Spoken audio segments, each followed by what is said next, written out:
Hello and welcome to We the People Taking Back Our Power. I'm Yasmin Attar and this is my YouTube channel, Dr. Attari. To recap some of what I've touched upon in the previous videos, I introduced We the People Taking Back Our Power in the first video and talked about anticipated job loss due to automation and artificial intelligence and about the perils of a population that's greater than our planet may have resources for. In the second video, I talked about the Green New Deal and universal basic income, and in the third video I talked about running for president, centrism, and public opinion polls.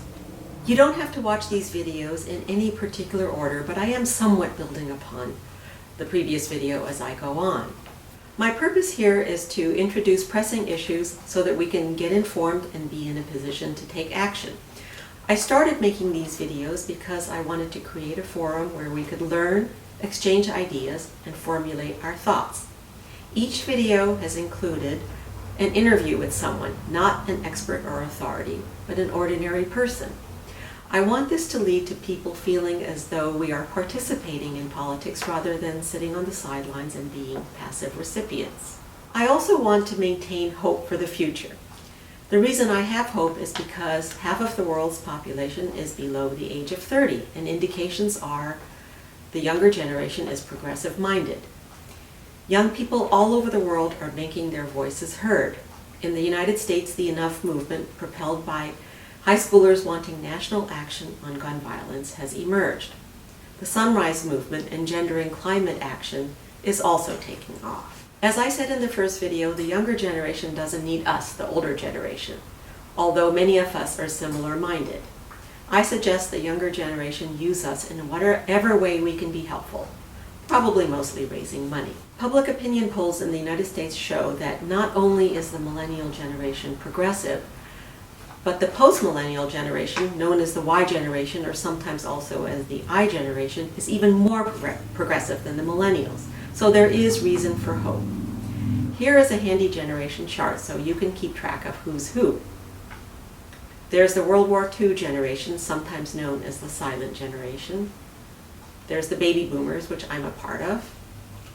There's the X generation after the baby boomers.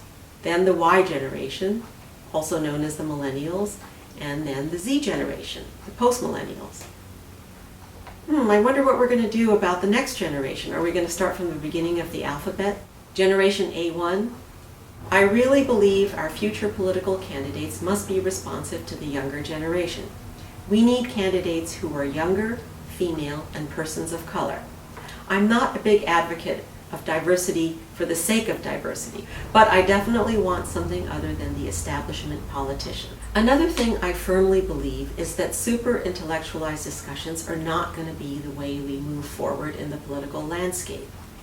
So this is the anti-intellectualized site, for lack of a better descriptor.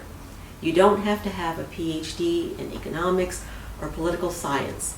Everyone is capable, if we want to, in my opinion, of contributing to the progress of society and reclaiming our power. Another way to move forward and take back our power is to read a book by George Lakoff, The Political Mind, published in 2008 by Penguin Books. What Lakoff writes about are the mental processes that form our political thought. Most of it is unconscious and is closely tied to our values, something that we form early on in our lives, again, mostly in an unconscious way. It starts with our family. We really need to get clear on our values because that's how people's brains are set up. In aspects of political thinking and acting, we operate on our subconscious values, not on our policy positions. You don't have to read the whole book. You can go to YouTube and watch the interview that Robert Reich did with George Lakoff.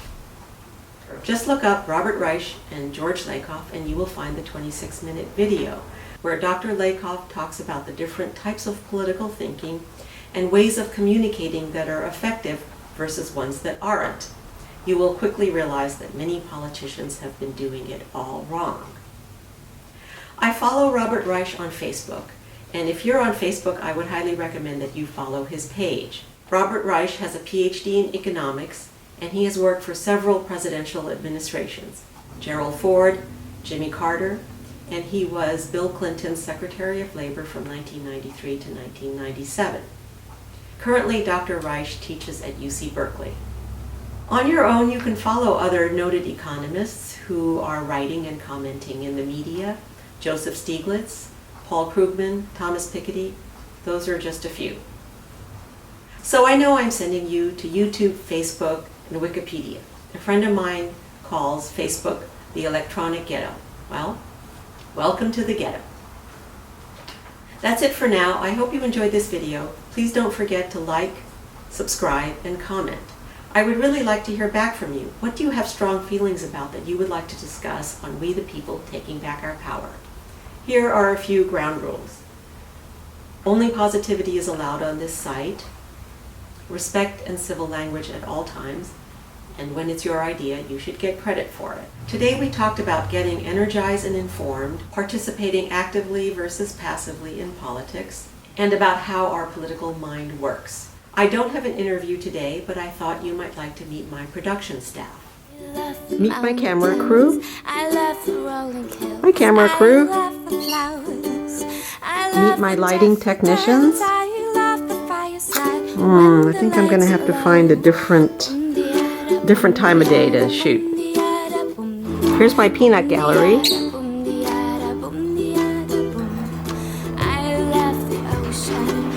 Meet Cricket. Meet my makeup crew. Meet my wardrobe mistress.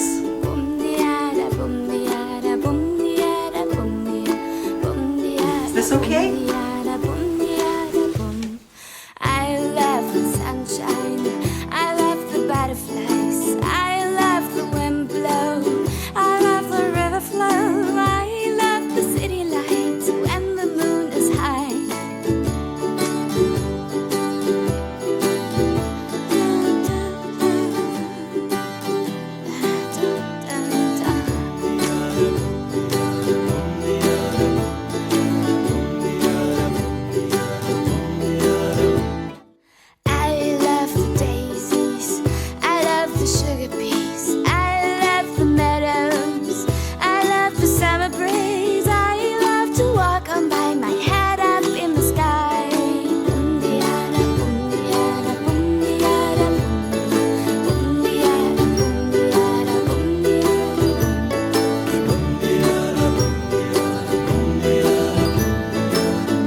Thank you for watching.